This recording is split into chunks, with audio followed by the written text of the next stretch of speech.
Donc depuis tout à l'heure, on évolue dans une petite galerie du réseau secondaire de cette grotte. Alors quand je parle de petite galerie, je ne parle pas de son volume, je parle de sa longueur. On aperçoit déjà la sortie. Et la présence rapprochée d'entrée et sortie de cette galerie font que la température extérieure va beaucoup marquer cette partie de la grotte. Ça va donc être la galerie la plus chaude en été, je vais monter jusqu'à 16-17 degrés, et forcément la plus froide en hiver. Je vais parfois descendre jusqu'à 0 degré. Et toutes ces températures, infiltration d'eau très précises font que ça facilite la formation de toutes les concrétions qu'on a autour. C'est bien la seule partie de la grotte où on va pouvoir en voir autant.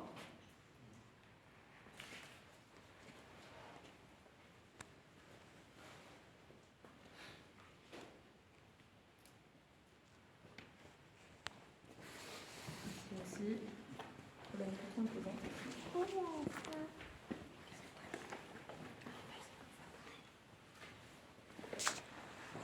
C'est bien la seule partie de la grotte où on va vraiment voir autant, là j'insiste.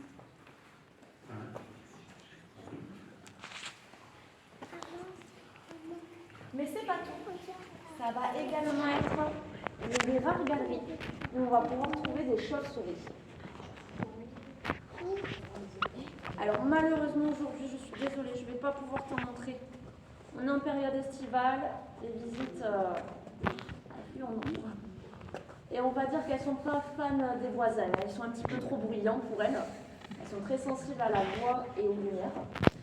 Et ici, les grottes, je pense que vous l'avez remarqué, ça n'en manque pas. Si elles sont dérangées, déménagement. Donc on en voyait jusqu'à il y a quelques semaines. Là, ça m'étonnerait qu'on arrive à en voir. Par contre, au fond de cette galerie, on aperçoit des petites banderoles. Il faut savoir que des fouilles ont été réalisées dans cette partie de la galerie. Et on y a retrouvé notamment des ossements animaux, mais aussi humains. Ainsi que des petits objets. Donc ça peut être des bouts de poterie, ça peut être des harpons taillés dans l'os souvent, des silex, etc. Et tous ces objets et ossements ont été mis à jour et datés de l'époque du Magdalénien. Il faut qu'on remonte à 14 000 ans avant notre ère. Et l'homme du Magdalénien, c'était un homme qui vivait encore dans les grottes, plus précisément dans des abris sous roche. Alors, est-ce que l'homme du Magdalénien a vécu ici? C'est probable, c'est encore en cours d'étude, mais il est vrai que c'était quand même typiquement le genre de galerie qu'ils affectionnaient particulièrement.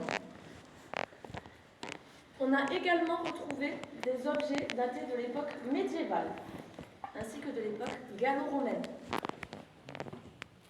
Alors, pourquoi tous ces objets de différentes époques sont tous venus s'entasser ici? Bien, la théorie qui s'est produite dans d'autres grottes est qu'au fil des siècles, toutes les inondations ramènent les objets à des points précis d'une grotte.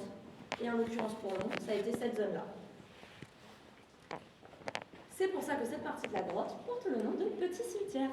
C'est mignon. Alors, nous pouvons continuer dans cette direction, ou en tout cas je le déconseille fortement. Chute assurée à la sortie. On va pouvoir faire demi-tour pour se diriger vers les galeries principales.